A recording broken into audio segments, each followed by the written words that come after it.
Can we go deeper into that? What are the fundamental differences in maybe values and philosophy of the East versus the West? And that could probably help other people explain why there's these different subtle differences. So Chinese values are a lot about saving face.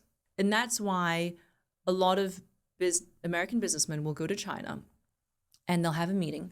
And the Chinese don't want to tell them, no, I don't want to collaborate with you on this, or no, I disagree with that. So they just sort of say, okay, we'll think about it, or they just nod, or they just don't say anything. And then the Americans interpret that as a yes.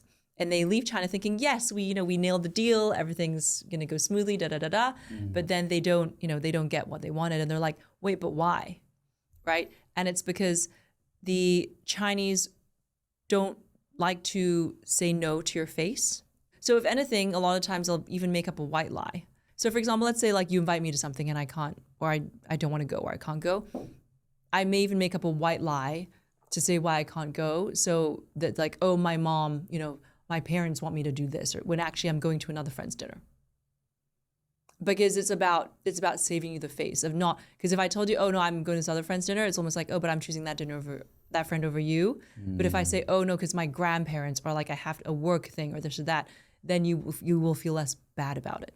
Right. Like that's like the saving face thing. Right. It's more about accommodating the other person rather than, you're just trying to get out of it for whatever reason. Yeah. And then also in China, when a senior person of a team brings out his juniors to a meeting, the senior person does all the talking. You'll notice the juniors are all completely silent and they let the most senior person do all the talking because it's very hierarchical, right? That. Whereas in the States, and I, spent 2 years out of college doing banking in New York City, your seniors would really encourage the juniors to speak up and to contribute to the meeting, right? As opposed to just leaving it on them. Because that shows, oh, hey, you're ready to move up and da-da-da-da. Yeah.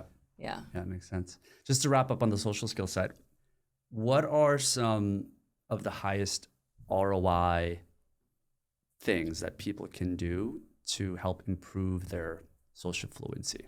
Whether it's lessons from the East or whether it's just lessons that you've learned teaching through Mind Your Manners, what are some of these things that people can do to level up? The first thing is metacognition, which is to think about your thinking. Think about why you're doing something, and then on top of that, think about why you're thinking that way. Because again, I like to do things that elevate my consciousness. I do a lot of thinking about my own thinking. In fact, when I'm power walking or hiking in the mornings, I'm like, okay, I'll run over scenarios, be like, why did I do it that way? Why did I react that way? Why did I respond that way? Right? Because when you have a deeper understanding of your own self, only then can you bring out your best self, right? And know what to do in the next situation. And then the other thing I think is just I do like to study people I admire and people I like and people I dislike. I do that. People you dislike. Oh yeah, because then I'll think, well, why? And this is what I tell my stepson. Why do you not like that person? Oh, because, he said he'd call me, but he didn't call me. Right, so he's not a man of his word. But you want to be a man of your word, right? So you don't want to be that person who says they'll do something, but then doesn't do something. More around lessons on what not to do. Oh, yeah. Because of how it made you feel. Yeah. Right, like if you think about what's the kind of person you want to be, right? And then you'll oftentimes you'll see people be like, wow, like that person's so inspiring. I want to be more like them.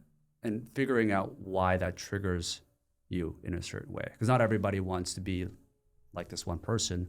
We have different paths of certain people, why they inspire you. And that I think that analysis helps you understand more about yourself, because you said it's a mirror. Yeah.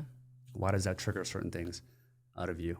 Even if it's bad, it helps you understand why certain things trigger you when it shouldn't, perhaps, with other people. And I see everything as a gift. You can be inspired from many things and many people. You can be inspired by people much younger than you, much older than you. But the most important thing is really to see everything as a gift. And even if it seems like, oh, it's something bad in the moment, you'll realize it is a gift because that bad thing maybe led to something that actually protected you from something, right? Or maybe you were supposed to receive it at a later point in time. Or maybe you weren't the person you were meant to be ready to receive this. The central theme I'm getting from a lot of this, especially when you mentioned Carl Jung, is that you've managed to dissolve a lot of your ego. Perhaps it's the turning 40 that you mentioned, but that seems to be what's freeing you to be able to analyze yourself, even if it's people that you may not like, and have that breadth of diversity in terms of how you're thinking about this. What advice do you have for people that want to dissolve their ego? Full self-acceptance. How do you do that? You accept yourself and you love yourself. Do you fully accept yourself Completely. as you are now? Completely. But you weren't like that before. No, So I what was not. changed? Well, as a product of having a tiger mother, right, and a very strict Hong Kong mother, and my dad was also strict in his own way, but not nearly as strict as my mother. There were many advantages, and then there were some things that had to be worked out. and I in my younger days I had an ego. I was defensive. I didn't love myself, actually. I didn't fully accept myself, and I didn't love myself because my mother was so hard on me, and she always made me feel like I wasn't enough. And I actually think with a lot of Asian cultures, a lot of people can resonate with that, where it's like, you're never good enough. Love is conditional, right? Did you get the A? Is 93%? Where did the 3% go? Kind of thing. And so you have to earn the love. Love can be taken away if you are disobedient, or if you get a bad grade. It's conditional. Right. And then I realized that not loving myself and not accepting myself was what was leading me to make poor choices in terms of choosing the partners I was with. If you don't love yourself, how can you find somebody who really truly loves you if you cannot even love yourself, if you cannot even respect yourself and accept yourself? The partners I chose to be with, or business decisions I was making, or even just friendships I was making. And it was really last year when I just completely accepted myself, loved myself, dissolved my ego, focused on my central nervous system. Right? I've always had a fairly actually well-regulated nervous system. And then you realize people or things that come into your life are just pure joy or love. And you have no expectations of other people. And everything you rely on is inside of you, right? Then there's no external validation. It all just comes from within. And other people can't affect you in the way that they want to, right? They can't negatively affect you in a way at all. And that keeps you so strong, keeps your energy strong, your energy pure, and where you are just light. And you can shed your light on other people, right? You can share your light, you can extend your light, but your light is yours. That's beautiful. You talk a lot about TCM, which stands for Traditional Chinese Medicine. Mm-hmm. How has that helped you get to that journey that you just discussed? What is TCM? What's the background of it? And what's their viewpoint in terms of how it views the human body versus Western medicine? TCM has been something I've been practicing since I was a child with my parents, because my parents were always very much into TCM. The first time I experienced it myself was when I drank a Chinese herbal soup when I was about 4 years old, because my parents would just take me.